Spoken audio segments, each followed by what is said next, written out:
Jangan kita terus ya karena ada Pemda, karena ada ini, tidak. Kuncinya hanya satu. Ketika TNI kuat, semuanya akan mudah untuk melakukan tugas. Ya, selama TNI kuat ya di daerah dimanapun, baik di pusat maupun di daerah, ya, itu akan mudah melanjutkan pemerintahan, mengatur ekonomi, berbuat apa saja untuk kesejahteraan masyarakat. Tapi kuncinya yaitu tadi, TNI harus kuat. Makanya ini harus menjadi kebanggaan kita bersama, harus menjadi pedoman kita bersama. Ya, TNI baik darat, laut maupun udara di daerah harus bersatu.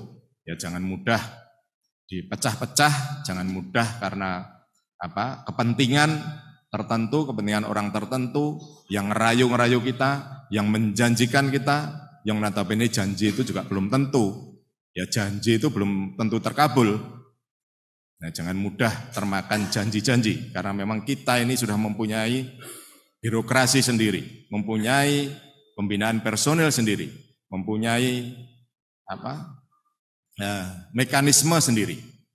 Itulah harus percaya diri pada kemampuan TNI yang di dalam sendiri.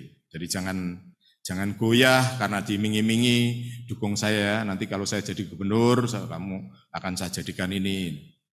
Belum tentu, ya nek dadi, nek ora.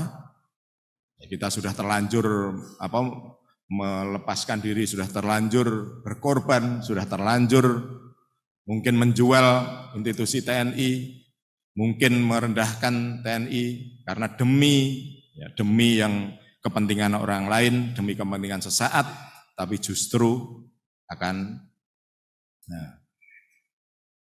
menggoyahkan TNI yang selama ini sudah bagus.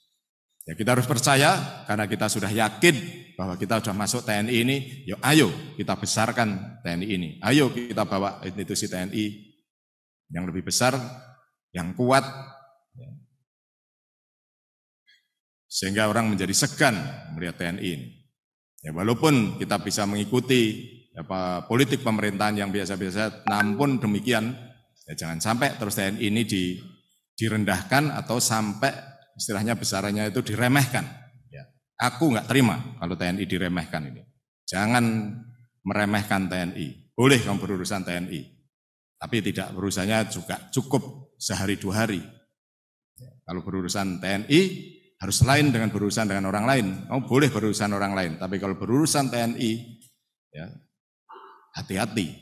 Jadi harus ada kata-kata itunya, bukan ngancam. Ya, nek kamu berurusan orang lain silahkan, selesai. Tapi nek berurusan dengan TNI, ya hati-hati. Aku ini juga punya perangkat yang bermacam-macam. Ya punya alutsista, yang punya intelijen, yang punya pasukan khusus, yang punya bermacam-macam. Ya, sehingga nek urusan TNI hati-hati, itu loh.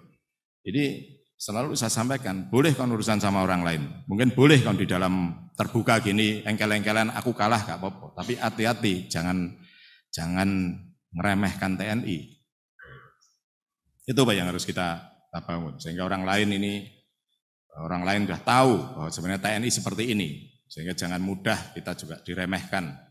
Apalagi tadi yang mulai dipecah-pecah tadi. Ya.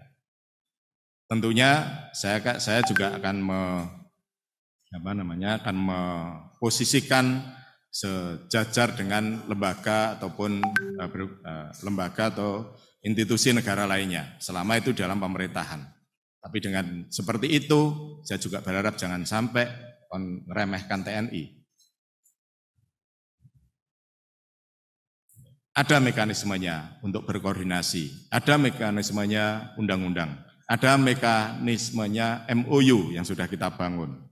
Dan ketika itu kita laksanakan dengan baik, ya, dengan prosedur, dengan itu saya yakin semuanya akan mudah. Karena semua yang ada di TNI, semua yang ada di luar ini kan sudah diatur semuanya Pak, dengan undang-undang. Ya, tentunya ayo kita menghargai, menghormati undang-undang. Jadi Jokar PDW pengen ini institusinya mungkin pengen bisa dilihat aku iso ngalahani TNI. Loh hati-hati kon. Boleh kon ngalahani TNI. Ya, tapi tunggu. Tidak sembarangan kon berhadapan dengan TNI. Ini yang harus kita jangan sampai saya tidak mau itu loh, TNI dengan mudahnya diperalat, dengan mudahnya dilecehkan, dengan mudahnya direndahkan. Itu tadi, karena kita berprinsip bahwa TNI adalah benteng terakhir sekaligus yang pertama untuk menjaga NKRI ini. Ya, ini saya kira yang perlu saya sampaikan awal pembukaan kita, ya, supaya untuk menumbuhkan kembali para prajurit-prajurit TNI ini, supaya tidak mudah diombang-ambingkan, tidak mudah direndahkan, tidak mudah dibawa-bawa ke ranah-ranah yang justru yang belum tentu arahnya. Kalau arah kebijakan TNI sudah jelas, ya arah kebijakan TNI sudah jelas, karir di TNI juga jelas. Ya, jangan dibawa-bawa ke ranah-ranah yang enggak jelas, akhirnya justru akan melemahkan pribadi-pribadi prajurit kita, ya, sehingga justru akan melemahkan TNI sendiri. Nah, ini supaya juga disampaikan pada para prajuritnya, ya, disampaikan pada seluruh prajurit bahwa tugasnya TNI jelas dan kita harus concern pada tugas pokok yang diemban oleh TNI.